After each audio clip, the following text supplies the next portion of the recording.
பிரதமர் மோடி, பல மத்திய அமைச்சர்கள், பாஜகவின் முக்கிய தலைவர்கள் பாஜக மற்றும் கூட்டணி கட்சி வேட்பாளர்களை ஆதரித்து தமிழ்நாட்டில் பிரச்சாரம் செய்தனர்.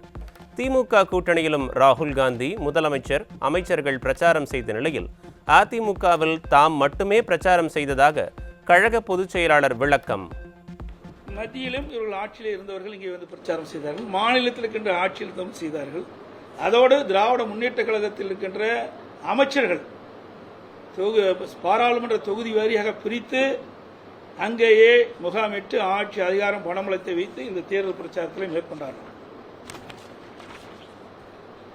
இதற்கிடையில் அனைத்து இந்திய அண்ணா திராவிட முன்னேற்ற கழகத்தை பொறுத்த வரைக்கும் நான் ஒருவன் தான் தமிழ்நாடு முழுவதும் எங்களுடைய அனைத்து இந்திய அண்ணா திராவிட முன்னேற்ற கழக வேட்பாளர்களையும் கூட்டணி வேட்பாளர்களும் ஆதரித்து நான் பிரச்சாரம் செய்தேன். தமிழ்நாட்டில் பாஜகவின் வாக்கு சதவீதம் உயரவில்லை, குறைந்திருக்கிறது. புள்ளி விவரங்களுடன் தெள்ள தெளிவாக விளக்கிய அதிமுக பொதுச் செயலாளர். இன்னைக்கு வாக்கு சதவீதத்தை பார்த்தீங்கன்னா பாரதிய ஜனதா கட்சி ஏதோ வளர்ந்து விட்டதை போல பத்திரிகையில் ஊடகத்தில் ஒரு செய்தி வெளியிட்டு இருக்கிறீங்க.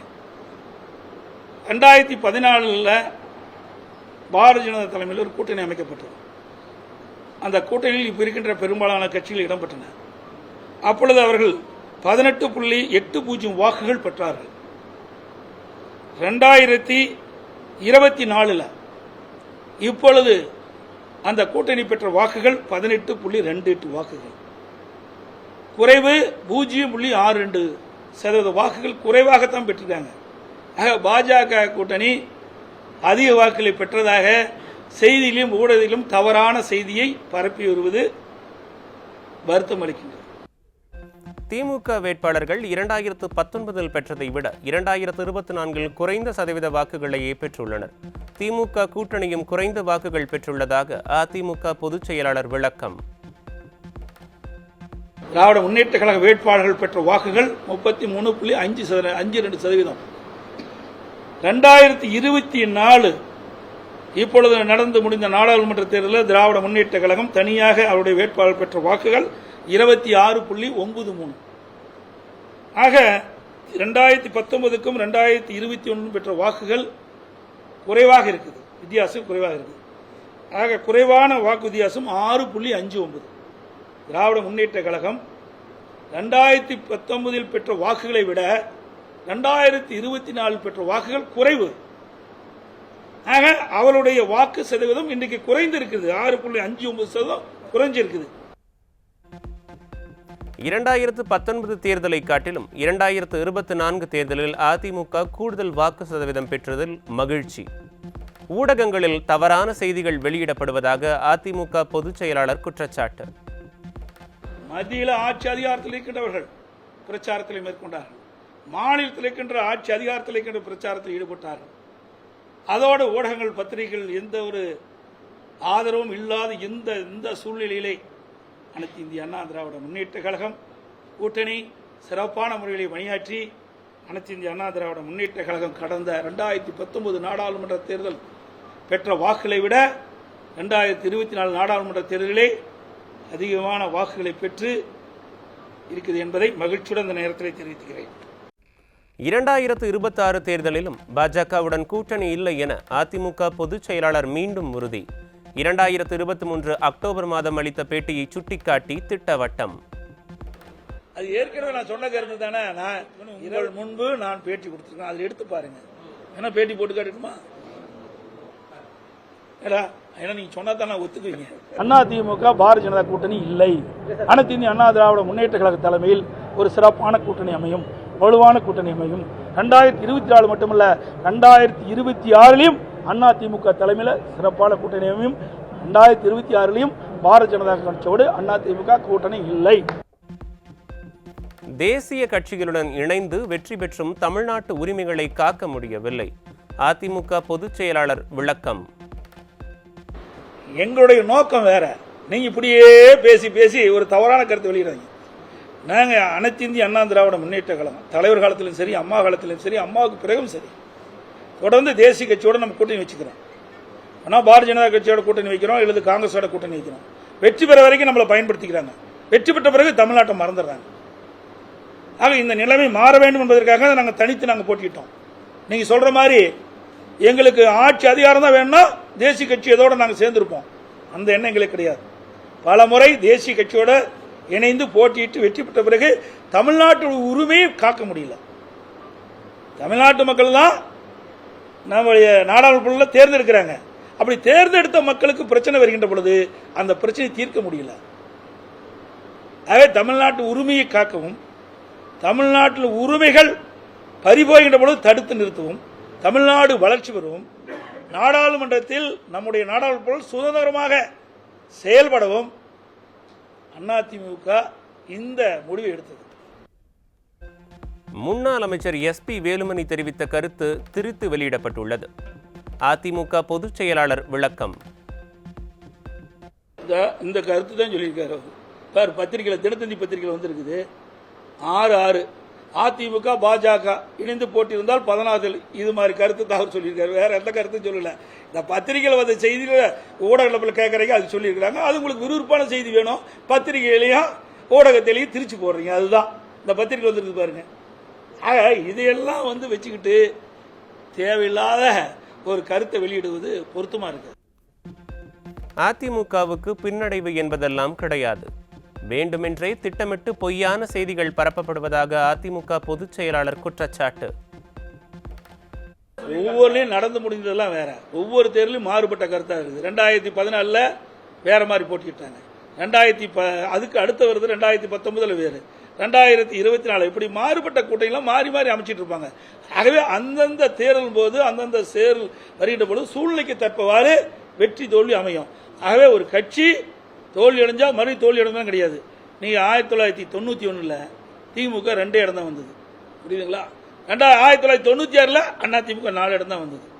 ஆக திமுக அழிஞ்சு போச்சா? அதிமுக அழிஞ்சு போச்சா? அதெல்லாம் கிடையாது. இதே பாருங்க, 2014 திமுக தமிழகத்தில் ஒரு இடம் கூட நாடாளுமன்ற தேர்தலில் வெற்றி பெறல. இப்ப வெற்றி பெற்றிருக்குல்ல. ஆக அவ்வப்போது மாறி மாறி தான் அரசியல் வரும். அதுக்காக இந்த பின்னடைவு என்பதெல்லாம் வேண்டுமென்றே திட்டமிட்டு பரப்புகின்ற ஒரு பொய்யான செய்தி. அதிமுகவை பற்றி பேச விடிய அமைச்சர் ரகுபதிக்கு அருகதை இல்லை. அதிமுக பொதுச் செயலாளர் எடப்பாடி கே பழனிசாமி காட்டம். ரகுபதி பேசுறார், சொங்காட்டை என்னங்கண்ணா, அவருக்கு அதிமுக என்ன சம்பந்தம்? வேணுமென்றே திட்டமிட்டு ஒரு குழப்பத்தை வர வைக்கிறது. ஏதாவது அதிமுக பத்தி ஊடகத்திலையும் பத்திரிகையிலும் செய்தி வரணும், அதை எடுத்து போடுறாங்க. ரகுபதி எல்லாம் அதிமுக பேசுறது அருகதை கிடையாது. ஏன்னா அதிமுக வேட்டி மாத்தி கட்டிட்டு போனவர். அதிமுக அவருக்கு அடையாளம் காட்டப்பட்ட கட்சி அதிமுக கட்சி. அனைத்து இந்திய அண்ணா திராவிட முன்னேற்ற கழகத்துடைய தொண்டர்கள், நிர்வாகிகள், தலைமை அவர்களுக்கு ஒரு வாய்ப்பை கொடுத்தது, அமைச்சராக்குனாங்க, அடையாளத்தை காட்டினாங்க. அந்த அடையாளத்தை வச்சுதான் திமுக போய் எங்களை பத்தி பேசுவதற்கு அருகதை கிடையாது. இப்படித்தான் பல தலைவர்கள் வேண்டுமென்றே திட்டமிட்டு பேசிட்டு இருக்காங்க. நாடாளுமன்ற தேர்தலில் அதிமுக தலைமையிலான கூட்டணிக்கு வாக்களித்த வாக்காளர்களுக்கு கழக பொதுச் செயலாளர் நன்றி. அதிமுக தலைமையிலான கூட்டணி வேட்பாளர்களை ஆதரித்து பிரச்சாரம் செய்த கூட்டணி கட்சி தலைவர்கள், நிர்வாகிகள், தொண்டர்களுக்கும் நன்றி தெரிவிப்பு. நடந்து முடிந்த நாடாளுமன்ற தேர்தலில் அனைத்து இந்திய அண்ணா திராவிட முன்னேற்ற கழக வேட்பாளருக்கு வாக்களித்த வாக்காளர் மக்களுக்கு மனமார்ந்த நன்றியை தெரிவித்துக் கொள்கின்றேன். எங்களுடைய வேட்பாளர் வெற்றி பெறுவதற்காக அள்ளும் பகலும் உழைத்த அனைத்து இந்திய அண்ணா திராவிட முன்னேற்ற கழகத்தினுடைய தலைமை கழக நிர்வாகிகளுக்கும், அனைத்து மட்ட நிர்வாகிகளுக்கும், கழக தொண்டர்களுக்கும் எனது நன்றியை தெரிவித்துக் கொள்கின்றேன். அதேபோல தேர்தல் நேரத்தில் எங்களோடு கூட்டணி அமைத்து அந்த கூட்டணி வேட்பாளருக்கும் எங்களுடைய வேட்பாளருக்கும் ஆதரித்து பிரச்சாரம் செய்த கூட்டணி கட்சி தலைவர்களுக்கும், கூட்டணி கட்சி நிர்வாகிகளுக்கும், தொண்டர்களுக்கும் மனமார்ந்த நன்றியை இந்த நேரத்தில் தெரிவித்துக் கொள்கின்றேன். செயல்பட தெரியாமல் ஆவின் நிறுவனத்தை முடங்கும் நிலைக்கு தள்ளிய விடியா திமுக அமைச்சர் மனோ தங்கராஜ். பால்வளத்துறைக்கே பால் ஊற்றிய ஆட்சிதான் விடியா திமுக ஆட்சி என மக்கள் விமர்சனம். தஞ்சையில் இருவேறு இடங்களில் அச்சு முறிந்து நடுரோட்டில் நின்ற காயலாங்கடை அரசு பேருந்துகள். விடிய அரசின் அச்சாணி முறிந்து கிடப்பதை போல அரசு பேருந்துகளின் அச்சும் முறிந்து விட்டதாக மக்கள் விமர்சனம்.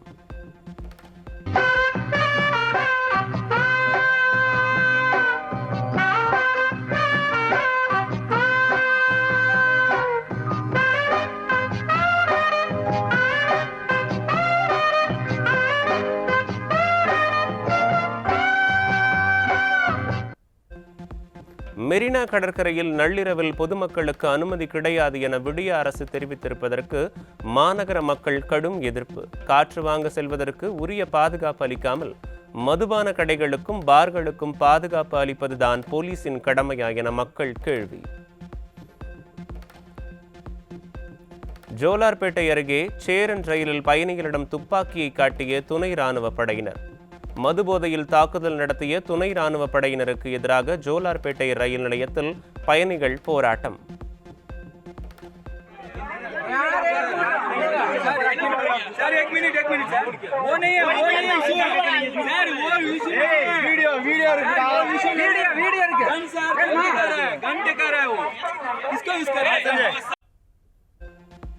காஞ்சிபுரம் மாநகராட்சி திமுக மேயர் மகாலட்சுமி யுவராஜுக்கு எதிராக 35 கவுன்சிலர்கள் போர்க்கொடி.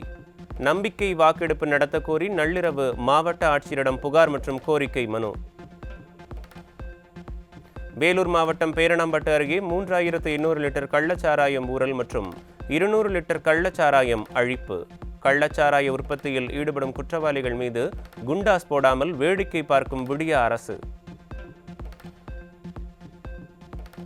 ஈரோடு மாவட்டம் தாளவாடி அருகே உள்ள மலை கிராமங்களில் ஒரே வாரத்தில் வாந்தி பேதி ஏற்பட்டு 6 பேர் பலி. குட்டை நீரை குடிநீராக பயன்படுத்தியதால் நோய் தொற்று ஏற்பட்டு 6 பேர் பலியான சோகம். ஒரே நாளில் வெவ்வேறு இடங்களில் அரங்கேறிய கொள்ளை சம்பவங்களில் 50 சவரன் நகை பணம் கொள்ளை. விடிய ஆட்சியில் அதிகரிக்கும் கொள்ளை சம்பவங்களை தடுக்க முடியாமல் திணறும் காவல்துறை. விருதுநகர் மாவட்டம் சிவகாசியில் பட்டாசு உற்பத்தியாளர்கள் 16வது நாளாக வேலை நிறுத்தம். 90க்கும் மேற்பட்ட பட்டாசு ஆலைகளுக்கு சீல் வைத்ததை கண்டித்து பட்டாசு உற்பத்தியாளர்கள் போராட்டம். ஸ்கூபா டைவிங்கில் முதல் சிறுமியாக சாதனை படைத்த தாரகை ஆராதனா 10 வயதிலேயே ஆகச்சிறந்த குறிக்கோளுடன் கடலில் கலந்துள்ள மாசுகளை அகற்றி விழிப்புணர்வு ஏற்படுத்தி அசத்தல். சென்னை கூவம் ஆற்றின் 23 இடங்களில் கழிவுநீர் கலப்பதை தடுக்க 50 கோடி ரூபாய் நிதி ஒதுக்கிய விடிய அரசு. 100% மழைநீர் வடிகால் தயாராகிவிட்டது என்று விடிய அமைச்சர்கள் சொன்னது பொய்யா என மக்கள் சரமாரி கேள்வி. சென்னை சூலைமேட்டில் போதை ஊசி செலுத்தி மருத்துவமனையில் சிகிச்சை பெற்று வந்த இளைஞர் மரணம். விடிய ஆட்சியில் போதை ஊசியால் உயிரை மாய்த்துக் கொள்ளும் இளைஞர்களின் எண்ணிக்கை தொடர்ந்து அதிகரித்து வருவதால் பெற்றோர் கவலை. கர்நாடகாவில் பெய்த மழையால் ஒகேனக்கல் காவிரி ஆற்றில் நீர்வரத்து 3000 கன அடியாக அதிகரிப்பு. நீர்வரத்து அதிகரித்ததால் சுற்றுலா பயணிகள் மகிழ்ச்சி. நீலகிரி, கிருஷ்ணகிரி, ஈரோடு, கோவை ஆகிய 4 மாவட்டங்களில் இன்று கனமழைக்கு வாய்ப்பு.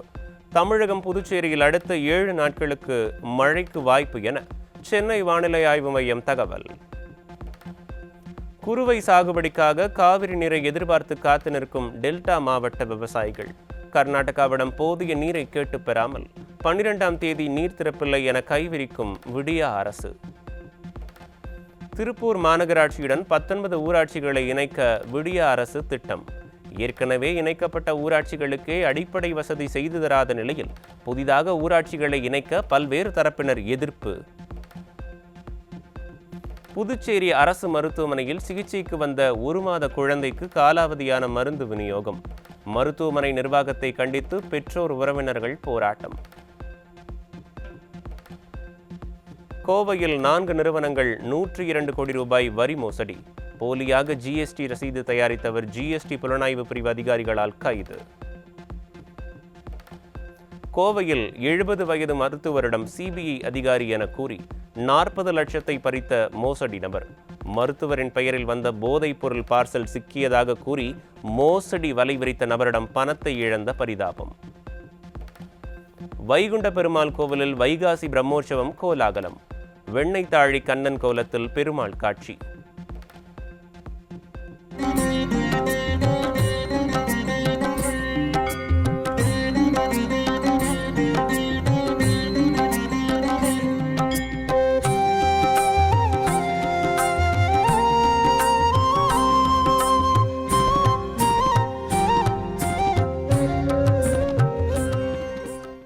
மதுரை மாவட்டம் பாலமேட்டில் வினோத கோவில் திருவிழா. பொங்கல் வைக்க ஆண்கள் மட்டும் மண்பானை சுமந்து சென்றனர். மீஞ்சூர் அருகே பாசியகாரசாமி சன்னதியில் விமர்சையாக நடைபெற்ற ஸ்ரீ பகவத் ராமானுஜரின் 1007வது அவதார உற்சவ தின விழா. 1 கோடி ரூபாய் மதிப்பிலான வைர கிரீடம் அணிவித்து பக்தர்கள் வழிபாடு.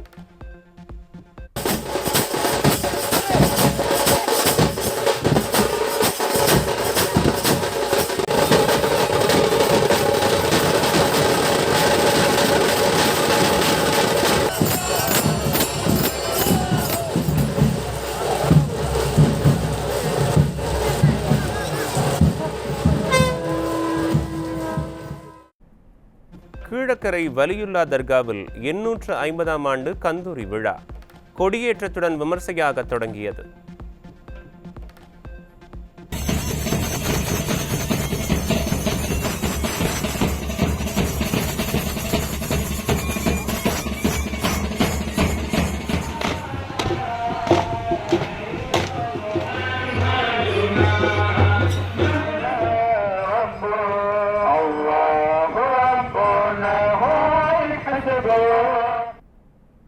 சென்னையில் ஆபரண தங்கத்தின் விலை திடீர் சரிவு.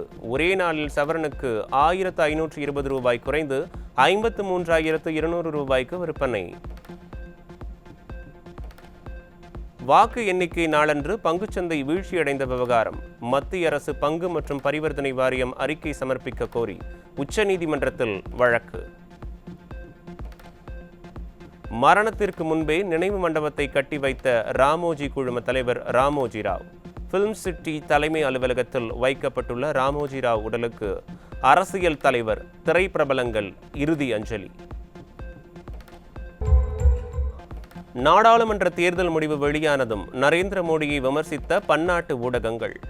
அமெரிக்காவில் புகழ்ந்தாங்க, ஆப்பிரிக்காவில் பாராட்டினாங்க, ஆஸ்திரேலியாவில் அசந்தாங்க என மோடி கூறி வந்த நிலையில் விமர்சனம் செய்த ஊடகங்கள். என்ன அமெரிக்காவில் புகழ்ந்தாங்க, ஆப்பிரிக்காவில் புகழ்ந்தாங்க, ஐரோப்பாவில் புகழ்ந்தாங்க, அரபு நாடுகளில் புகழ்ந்தாங்க, ஆஸ்திரேலியாவில் புகழ்ந்தாங்கன்னு மோடி வீரவசனம் பேசிக்கிட்டு வந்தார். இன்னைக்கு அந்த நாடுகளோட செய்தித்தாள்களே செல்வாக்கை இழந்த மோடி அப்படின்னு தலைப்பு செய்தி போடுற நிலைமைக்கு வந்துருச்சு. அமெரிக்காவில் மைக்கேல் ஜாக்சன் கூப்பிட்டாகோ, ஜப்பான்ல ஜாக்கி சான் கூப்பிட்டாகோ, என்னடி கலர் கலரா ரீலா விடுற. நீண்ட தூர விமானங்களில் அடிக்கடி மது அருந்தும் பயணிகளுக்கு எச்சரிக்கை. இரத்த ஆக்சிஜன் குறைவு ஏற்பட்டு நெஞ்சுவலி ஏற்படும் அபாயம் என ஆராய்ச்சியாளர்கள் தகவல். வியாபாரிகள் மற்றும் நுகர்வோருக்கு உதவும் வகையில் வாட்ஸ்ஆப்பில் செயற்கை நுண்ணறிவியலை அறிமுகப்படுத்திய மீட்டா நிறுவனம் திட்டம். நுகர்வோரின் கேள்விகளுக்கு விடையளித்து வியாபாரத்தை மேம்படுத்தும் வகையில் வடிவமைக்க முடிவு. பாஸ்வேர்ட் எனும் செயலியை அறிமுகப்படுத்தும் ஆப்பிள் நிறுவனம் இணையதளம் மற்றும் மென்பொருளுக்குள் உள்நுழையும் போது பயனர்களுக்கு உதவும் வகையில் புதிய திட்டம். ரஷ்யாவில் ஆற்றில் மூழ்கி 4 இந்திய மருத்துவ மாணவர்கள் பலி. மகாராஷ்டிராவை சேர்ந்த 4 பலியான நிலையில் பெண் மருத்துவ மாணவி காப்பாற்றப்பட்டு மருத்துவமனையில் தீவிர சிகிச்சை. சீனாவின் ஏற்றுமதி மே மாதத்தில் 7.6% உயர்வு. வர்த்தகத்தில் அசாதாரண சூழல் நிலவிய போதும் ஏற்றுமதியில் கோலோச்சி அபாரம். பாகிஸ்தானின் பஞ்சாப் சட்டமன்றத்தில் பஞ்சாபி மொழியில் பேச அனுமதி. உருது மற்றும் ஆங்கிலத்தில் பேச மட்டுமே அனுமதிக்கப்பட்ட நிலையில் பஞ்சாபி மொழியில் பேச அனுமதித்து சட்ட திருத்தம்.